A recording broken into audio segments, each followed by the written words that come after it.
मेहर जे घंटाघर चौक वटि शराब में नशे में धुत जवाबदारनि पारां दुकानदारनि ते तशद्दुद ऐं भञ वारे केस में मेहर पुलिस पारां जवाबदार गिरफ़्तार न करण ऐं जवाबदारनि पारां केस खां हथ खणण लाइ ॾिनल धमकियुनि ख़िलाफ़ सैयद बिरादरी ऐं दुकानदारनि पारां सैयद लियाकत अली शाह, विलायत अली शाह, एजाज शाह ऐं ॿियनि जी अॻवानी में मेहर जे घंटाघर चौक वटि एहतिजाजी मुज़ाहिरो करे अलामती बुख हड़ताल कई वई। उन मौक़े ते साफ़िन सां ॻाल्हाईंदे हुननि चयो त 2 ॾींहं अॻु नशे में धुत इमरान चांवरी ऐं ॿियनि दुकानदार सां बदतमीज़ी कई। बाद में माण्हू घुराए दुकानदारनि ते तशद्दुद ऐं भञ कई।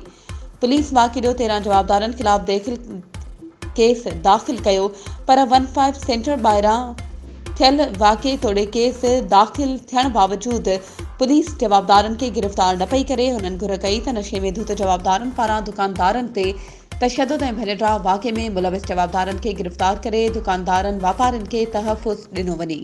वधीक ख़बरुनि ऐं अपडेट्स जे लाइ असांजे चैनल खे सब्सक्राइब कयो ऐं हा, बेल आइकन खे प्रेस करणु न विसारिजो त जीअं असांजी हर नई अचण वारी वीडियो तव्हां ताईं पहुची सघे।